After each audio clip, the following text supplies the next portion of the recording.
To think an illiterate man could author the Quran is irrational.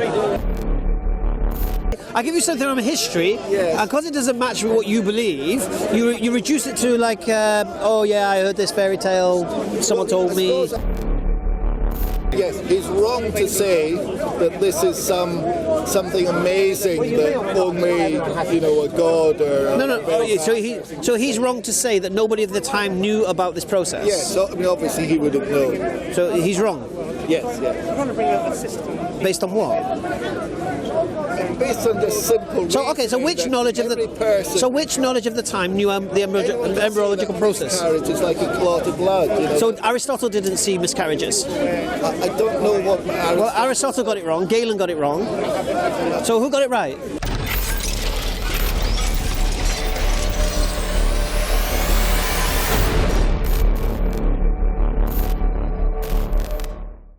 I would say got the details wrong. Got the details wrong? That's how I would say. Why got the details wrong? For instance, the city of Lot, he mentions that. The city of Lut, is that Lot? Right. There isn't really a city of Lot. It's a city in the Bible. It's the city of Sodom and Gomorrah. But why? And they're both destroyed. No, but you're using the So you're using the premise. To answer your question. No, I understand, but you're using the premises of the Bible's the truth, and what came in the Quran is not. Yes, I can see that's how you would see it. No, but that's how you've presented it. I would see it. You said the Bible's correct, and so the Quran's not. I think that he heard it from Jews or Christians. And why do you believe this, though? I'm trying to understand this. That seems to me the most sane possibility, the most likely possibility. I find the idea that God decided to communicate to one man after 100,000 years of humanity in one place, and then it seems to have communicated different things to different. It seems like every culture has its own religion, so that to me makes me think that they're made by humans. Or the same first cause sent other messengers to other nations. Yes, but then but they failed, and that seems to me they failed to pass on the correct message.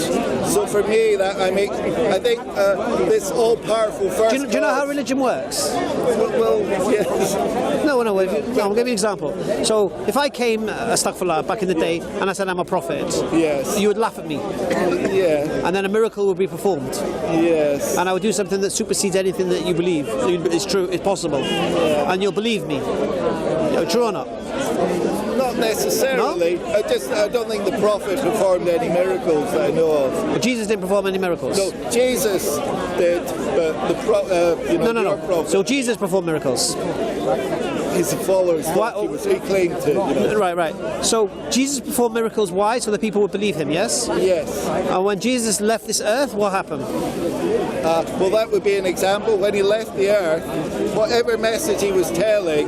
Got messed up very quickly. Right. But God must have known it was going to get messed up. So then what God does in his wisdom... Yeah. He chooses a pagan city. Yes. He chooses an illiterate man. Yes. To deliver this fantastic Quran. Yes. That in itself is a miracle. No, for me that's the opposite. Well, given that, do you believe Muhammad was illiterate? Now, I've heard this argument. You've heard it? Someone, as I remember it, something like... I'm asking you. Unlettered. I'm asking you. As I understand it, he probably could read and write a bit, I imagine. No, was he capable of writing authoring the Quran? Yes. Why? Where'd you get this from? You just seem to be saying things that suit your worldview.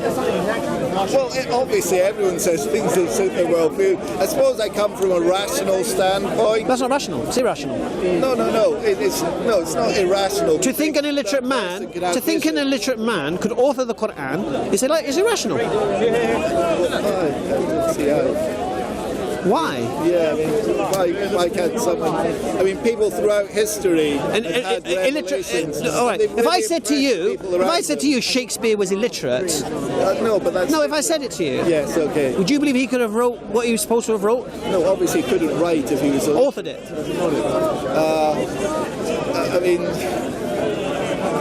See, but the Quran and Shakespeare are quite different. of course it is. Quran's the level to Shakespeare. I think, well, here's the thing. I don't think he was illiterate, but I don't think the Quran is that So you don't think he was illiterate? Does the Quran say he's illiterate? I believe that the word means something like unlettered, as in he wasn't a scholar, he hadn't studied the Torah and the Bible in depth. He hadn't studied it, right? So, that's how see, because here's your claim. You're saying Muhammad sallallahu alaihi wasallam memorized the New and Old Testament, and he memorized the oral tradition of the Jews, yes? No, actually, I'm saying no. So where did and he memorized the Apocrypha. So how, do you know when the Old Testament arrived in the Arabian Peninsula? Well, I think there would be Jews in No, do you know Mecca. when the Arabian and the Old Testament arrived? None of us. Well, if there were Jews, there must be an Old Testament. No, do you know when the Arabian New Old Testament arrived? Obviously, neither of us know. We do know. No, We do know. That's not how history works. If there were Jews, sorry, remind me how history works. Remind me how history works. If there were Jews living in this Arabian So when do you believe that the Old Testament arrived in Arabic in the Arabian Peninsula? Yes, I'm saying I don't know. When do you believe? When do you believe? Well, with the Jews, I would guess, if the Jews were... So are you saying there would have been an Arabian Old Testament in the... No. I'm saying if there was, maybe Mohammad would have got his facts straight, to be blunt. So there wasn't one? I don't know, I suppose the question is... No, would you make it... So if there wasn't an Arabic Old Testament or a New Testament... Yes. Where's all this information come from? But surely... I imagine the Prophet, he's living in Mecca, it's a trading city, it's a pilgrimage city. Right. People come from all over. He's an intelligent Pagans come there to worship their idols. Yes, and there's Christians and Jews there. No, the Jews are in Medina, in Yathrib. I don't even know if that's true, but certainly they would trade with each other. Do you know who they traded with? Why there was a merchant city and why they traded? Who did they trade with? Well, I actually, in the British Museum, I was told that Mecca was also a pilgrimage site for Jews Abraham. and Christians. No. In the time of Mohammed, who came to Mecca? What they said was Christians, Jews, and pagans. Pagans came to worship their idols, and whilst they're there, the Meccans traded with them. I don't think, I'm sure if they're Jews living very nearby and round about, well, Medina's not nearby. There's some intercourse between them, especially if you're interested in religion. It's not like you won't know what's happening, in the city. If you're fascinated by religion, you're bound to... Where are you getting the history fascinated with religion? Why do you believe Muhammad was fascinated with religion? Oh, because he founded a religion. Yeah, but no, but again, you're saying things to suit your facts, to suit your beliefs. Yeah, I see what you mean, but you asked me, which of these I understand what you're saying. That makes sense to me. This is how I picture it. Yeah. And you seem to be saying things like, well, prove that you read the Bible in Arabic. No. What I'm saying to you is this. Well, this is my picture. No, I'm asking you why you believe these things. Yeah. And the things you're saying to me don't make sense. Okay, that's to me, all. this makes sense. This is sort of rational. I picture that he lived there. The idea that he had never heard of the Bible or the Old Testament, and then he mentions the flood of Jonah, that would be miraculous because he's telling a story that he's never heard. But I think a story like the story of the flood would be something that people discuss. What's the story of the flood? Okay, that there was a flood and, all people died. And the Quran? What does the Quran say? It says the same. It doesn't have, that's what I mean. It doesn't have all the details that you have in the... No, but the Quran doesn't... It's just a simple... No, but the Quran doesn't imply a global flood. Well, I think... It's localized. I would say it doesn't make clear. It says all the people die. So you can understand that as all the people in that locality or all the people around the world. Well, I would say that was an example of, you read it in the Bible and it's a more full and, I'm going to say, more interesting story. Yeah. But the broad brushstrokes of it, the flood and God punishes all people, that would have been known. I think that it's very hard to think that an intelligent person, there's no TV. No, you keep saying Mohammed is intelligent when he's an illiterate man. I don't understand this. Well, he was a successful businessman. No, he worked for his wife. Right. Well, I think he left Mecca twice. I think I see him as being at least in the fact that he successfully ran this religion. He became the leader of Medina and then in Mecca. Why did the pagan Arabs follow him? Yes, if he was an idiot, if he was just a sort of thickle who had these strange revelations, I don't think they would have followed him. No, but why did the pagan Arabs follow him? What did they say about the Quran? Well, obviously they didn't believe it because they sent him out of Mecca. Well, they did believe it. They call it sorcery. Well, I've heard that story again. It's another gentleman. What does that mean? What does that mean? Sorry? You keep saying it like you heard this story like it's a fairy tale. You hear, I give you something from history, yes. And because it doesn't match with what you believe, you reduce it to like, oh yeah, I heard this fairy tale, someone told me. I suppose I'm trying to think what's believable and what's not believable. So I find it, as a rational person, very believable that if you live in a trading city surrounded by Jews, which is visited by Jews and Christians, you're bound to pick up some of the Bible, some of the New Testament, especially if you were and a bit of scientific understanding as well. No. So what? How do you understand like the embryology in the Quran, for example? I mean, the things they say are so general. In that age, people would have. Why do you say that? So tell me what the Greeks thought about embryology. I don't know. So when did Europe understand the true nature of embryology? Oh, much later. But I think to say that at this stage a baby is a leech is not really the science of embryology. Are you an embryologist? That's an observation. Are you an embryologist? No. So how when a top embryologist says, what do you mean? Yeah. I don't believe him. I think that. So you're not an embryologist, and when an embryologist says something, you don't believe the embryologist. If all the embryologists said that, I would believe it. So which embryologist, which part of the Quran do you believe doesn't get embryology correct? I would say that all I can see when I read it is. Have you read the Quran? Yeah, pretty much all of it, I think now. A highlighted version or proper? Sorry? Have you read a highlighted version or you read it properly? I don't know what highlighted means just go into verses to support your worldview. No, it's just I think it's from it's an app, but I think okay, go on, continue. Where was it? Yeah, they seem to be just observations. At such a stage, it's small, then it gets bigger, and then they can observe inside the womb at that time. See, here's the thing, you see. But you can observe miscarriages. What can you observe in a miscarriage? You can't observe. Well, what you observe, it looks like a bloody clot. Yeah, but you've seen that at once. So when an embryologist who reads the Quran and says that this information wasn't known, are you saying the embryologist is lying? I'm saying he's mistaken. He's mistaken? Yes, I mean there's a lot. But he wrote the book The Developing Human, and he's the Dean of Faculty in the University in Embryology. Yeah, but... And you're Dr. Keith Moore.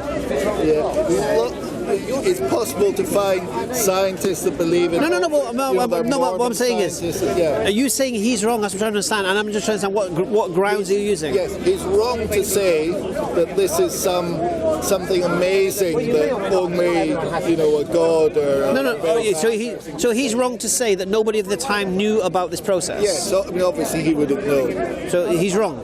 Yes. Based on what? Based on just simple. So which knowledge of the time knew the embryological process? Miscarriage is like a clot of blood. So Aristotle didn't see miscarriages. I don't know what. Well, Aristotle got it wrong. Galen got it wrong. So who got it right? No one until we invented the microscope. No. And we could understand cells, and we could understand... No, all the invention in the microscope did was confirm the Quran was correct. No? Read it, my friend. Sir.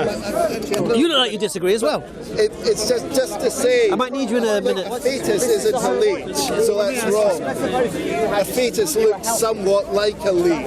So to say a fetus is a leech is untrue. Galen had something to say about embryology, which was Incorrect. probably not complete. None of them mentioned the egg. No, I think was it. No, none of them mentioned. One mentioned menstrual blood. The Quran doesn't mention the egg, and neither Galen nor Aristotle mentioned it. I mean, to me, that's. Can I just... However, Before we continue, are you an embryologist? Okay. but I don't want to get to that argument. I've got a doctor here I'm going to grab in a minute. some of the things that the Quran says, would you agree that they're similar, at least, to what Aristotle and Galen said? No, because Galen and Aristotle both got it wrong. Which one was it who spoke about menstrual blood? I would have said Aristotle, but And who said that one carried a mini embryo in the sperm? okay, so they said quite a bit more than. So what they said was incorrect. Wait a minute. Yeah.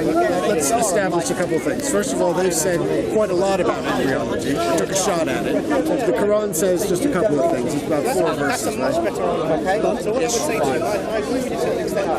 That's always my feeling. Why didn't he say you came from an egg, you was fertilized by Of those 4 things, or 5, or whichever it is in the Quran, would you say that those things are roughly contained in what Aristotle said, or are they completely different? All I can say is this, and I'm not just reaching for authority here, but I'm just going off what an embryologist said, and that's why I quoted him. I mean, here's what I would say. All right. I would look at the Quran and what it said about it, and then I would read what Aristotle and Galen said about it, and I would possibly come to the conclusion that, I think the Quran could have gotten from this stuff that has been around for 1,000 years already. Yeah, but it would have been. Look.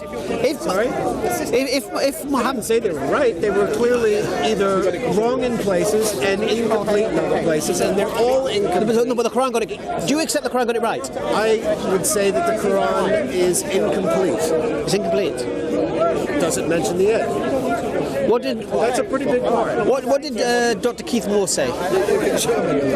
Because you seem to be dismissing this expert. No, I've seen the video where Keith Moore talks. Which one? The one when he did it in the Saudi? Probably. Have you seen the one he did later on in a lecture?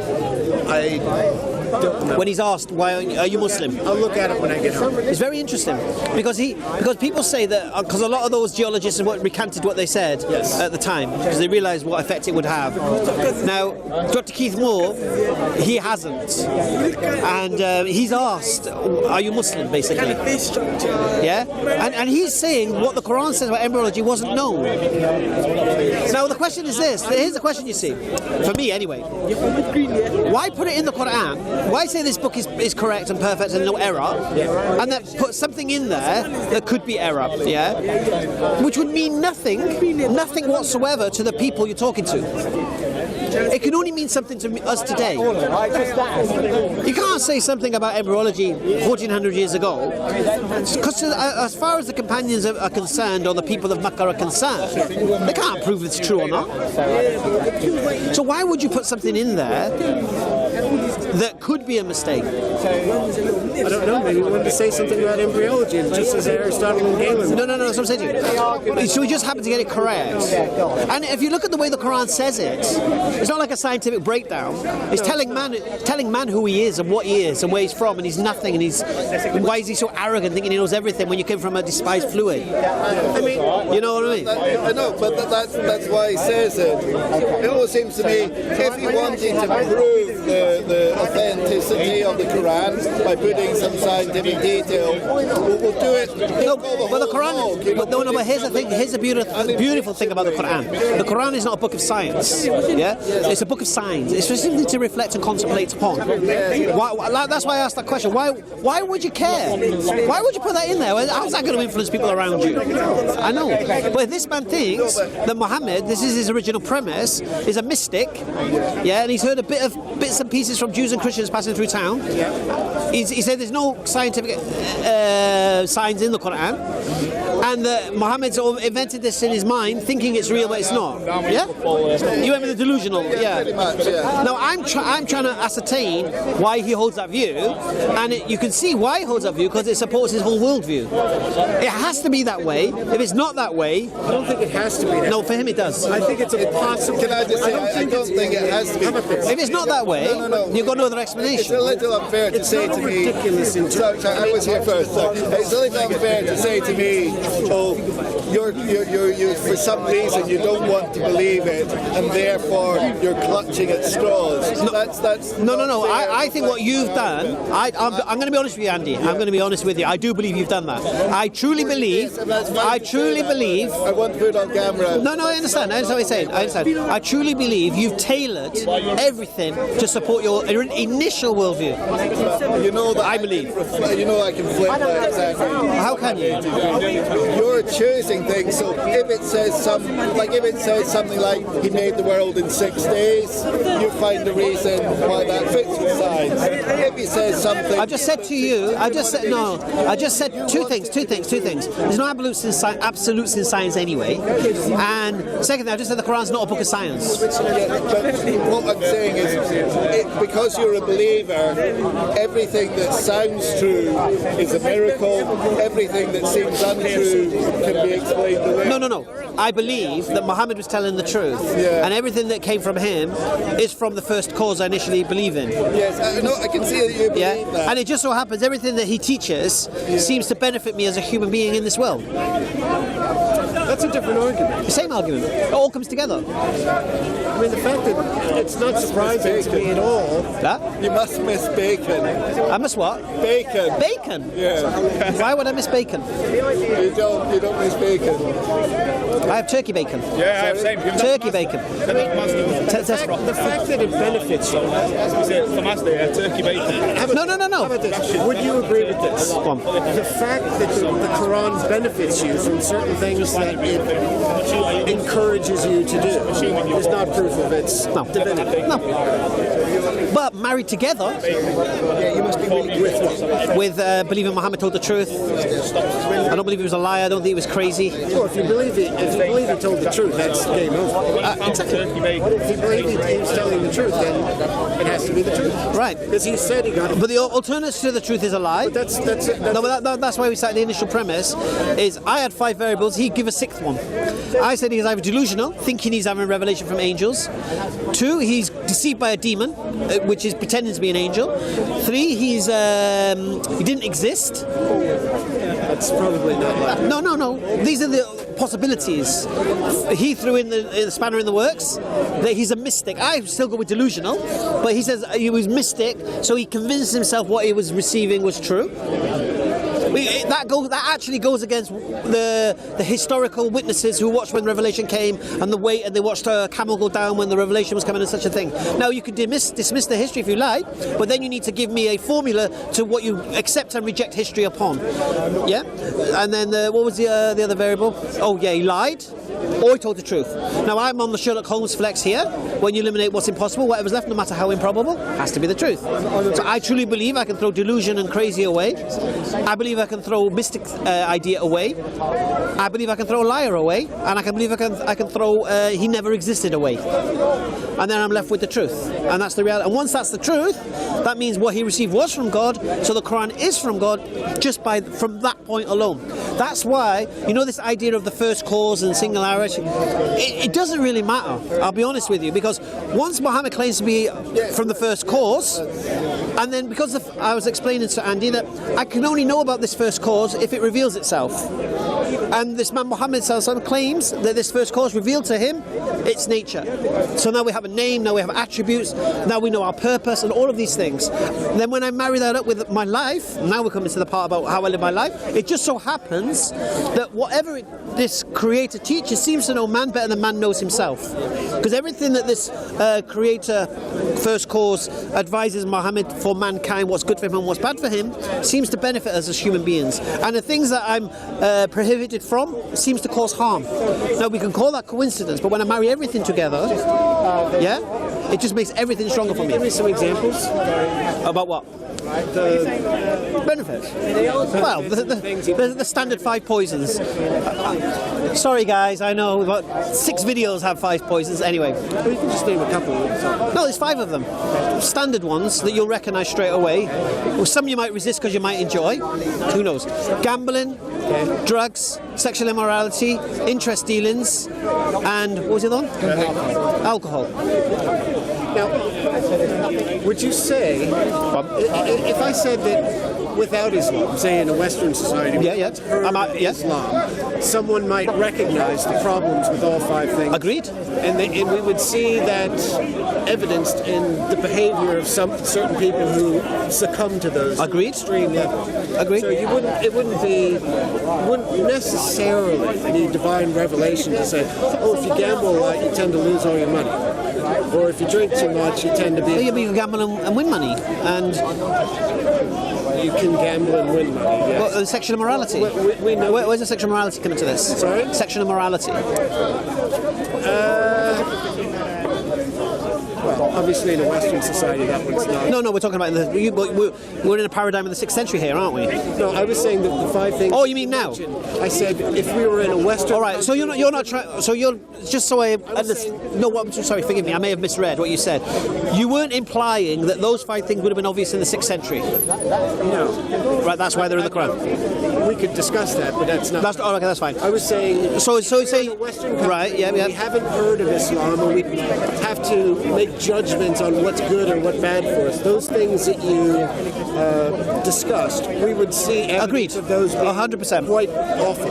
Okay, and this is where the problem kicks in, because the people who govern us, who are supposed to protect and care for us, encourage us to indulge in these 5 poisons. Yeah, but that doesn't make Islam correct. That just makes those politicians. No. What it means is I can't take that as my guide in life, can I? I wouldn't take anything politicians said as a guide in life. So. What? So who guides you? Who guides you? I was saying, let's take something. No, but what's your moral guide then? What's your moral compass? The same as what you just said. What's your moral anchor? What's my moral anchor? Yeah. What do you measure yourself against to know if you're a good or bad person? You would use reason and kindness generally. No, but what's your moral anchor? What's your standard? To say someone else is, not necessarily you, say they're a bad person. I don't think you can say it in an absolute sense. We can recognize whether you've treated something kind to someone, whether you've harmed them or not harmed them. You agree with me there. We can generally. No. But the point here is this: do you have a standard that you can measure against or not? Whether I do some harm to someone or not? Okay. Would you drink alcohol? Yes. All right. Do you take coke? No. Why? Because that's dangerous. Would you get heroin? No. Why?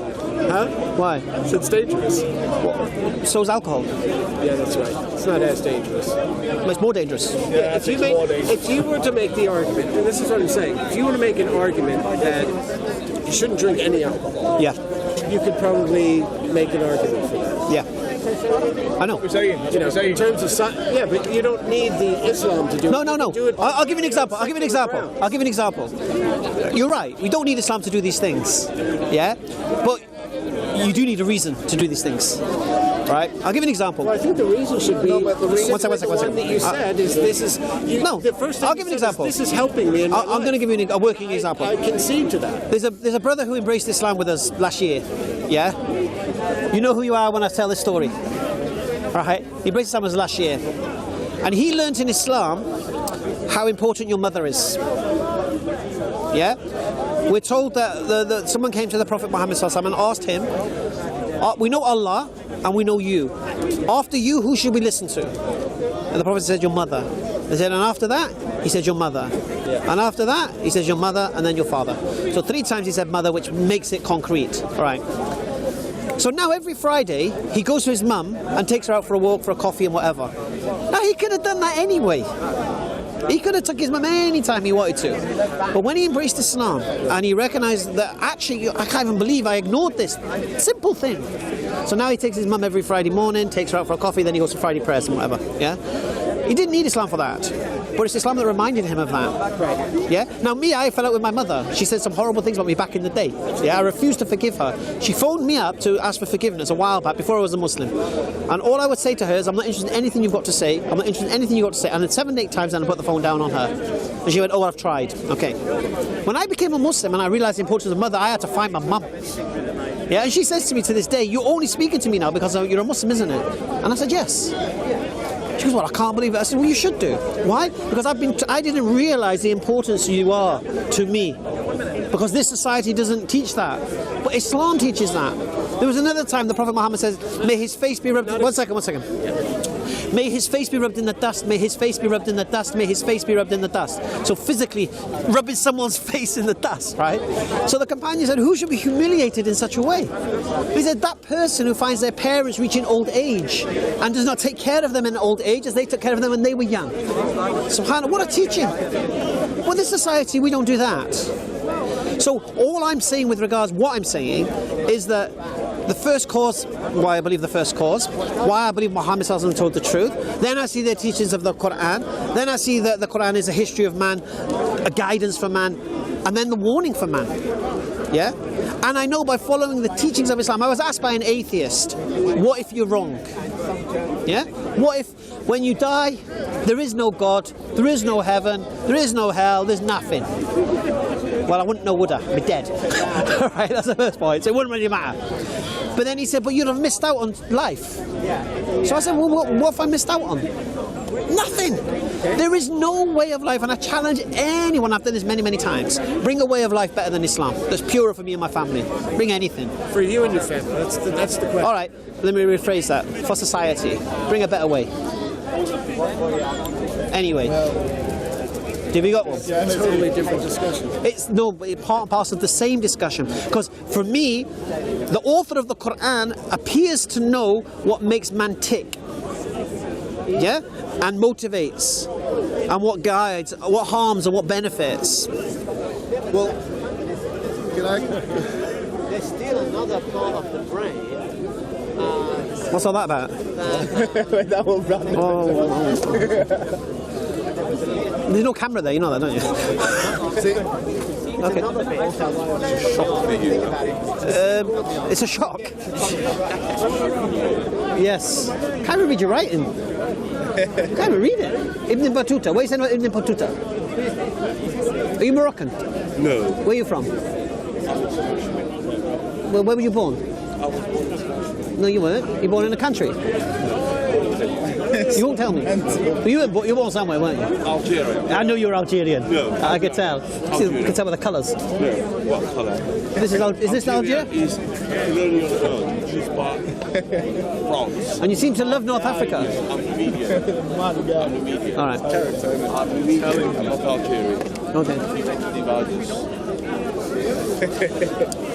All I was saying is you've picked some of the low-hanging fruit about things we can do in our lives. All right, go on. Be nice to your mother. Don't drink alcohol. Yeah, no. Don't gamble. I mean, these are. I mean, they're fairly trivial. Are they? Huh? Rights to women, rights to inheritance, rights to divorce. We don't have the rights that. No, but we rights that we don't give forget women. all of this stuff came 6th century. Not the rights that women. No. In Islam, the rights have been there from day one. Not in the same way that they're. Exactly the same way. Exactly. Which right wasn't given to women in Islam that's given now? Right to vote. Right to vote. That happened in this country. Is that it? The point here is this: women were worthless in that time. Now, if you want to make the argument that Muhammad improved the situation for women, No, I'm saying. No, I don't. But I think No. I think to say See, that no. What you've just done now, what you just did now was a Freudian slip, because you said Muhammad improved it. No, the Quran is not from Muhammad. You can't slip from that paradigm. It's not Muhammad who made life better for society. It's God who made, the Creator. that's fine. According to what we believe. Do you understand? Yes. So if the Quran says you can't do, it's not Muhammad making society better. Yeah, it depends upon your point of view. Obviously you have to. It's my point of view, isn't it? You're a Muslim. That's the way you see Yeah, but I've not always been a Muslim, have I? Do you get me? So what do you believe anyway? You must be an atheist, isn't it? No.